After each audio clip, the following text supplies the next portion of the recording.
The fourth annual San Joaquin Valley Portuguese Festival starts tomorrow. It's an event where you get to experience Portuguese culture while supporting a great cause. Joining us this morning is Carlos Vieira Foundation's Race for Autism Executive Director, Elena Vieira. Good morning. Thanks so much for joining us. We do appreciate it. Can you tell people at home about the festival that you guys are going to be having in Turlock? Yes, good morning. Like you said, it's the fourth annual. We're very excited.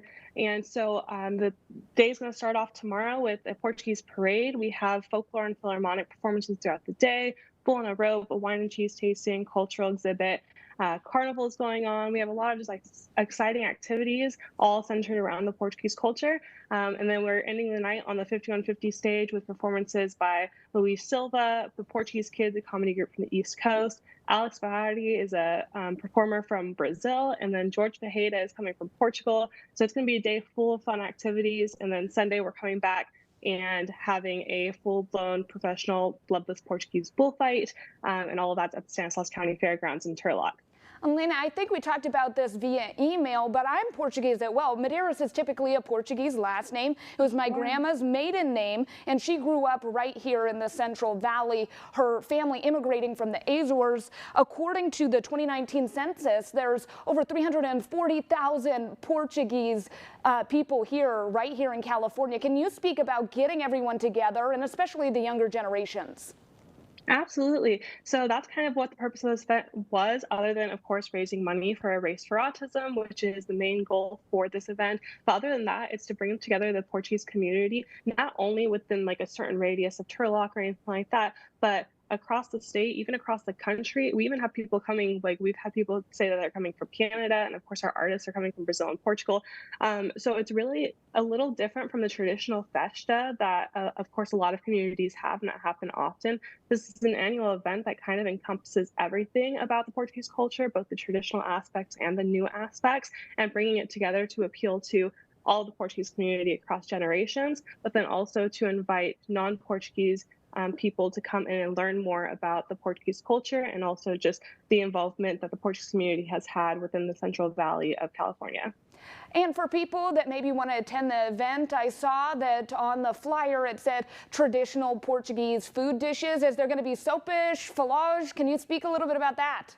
Yeah, absolutely. So we're not doing a traditional sopas dinner, but what we do instead is have a lot of different vendors coming in and providing their offerings. So we have everything from linguiça to bifanish to torrijos to fried fish. There's like a big variety of different kinds of Portuguese food. Of course, there's some non-Portuguese food because we want it to be something that everybody can enjoy.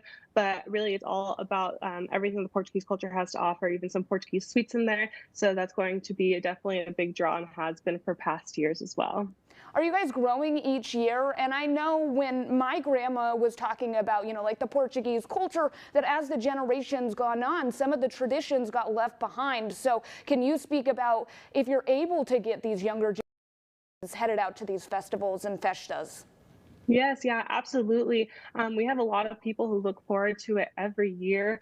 We do continuously change and grow. It started in 2019 with being a one-day event, and then we expanded to 2 days. We started adding different facets to it. So we have like a fabu going on in our wine and cheese tasting this year. Our bullfight expanded from a little demonstration to a full-blown bullfight now. And so we're constantly growing and expanding just to give the community more, because we know that a lot of people repeatedly come back. But then, of course, we also have a lot of new people, which we're always excited to welcome them as well. And also, we do have Saturday is completely free, just to make that event even more accessible to people to come enjoy the festivities. And it's for a good cause, too. Can you speak about that?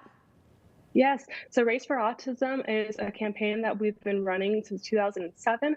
And what we do is we give grants to kids in the Central Valley, so across 21 counties, to help them, kids with autism, to help them pay for different kinds of necessities that they need to aid in their development, like learning devices, therapies, things like that.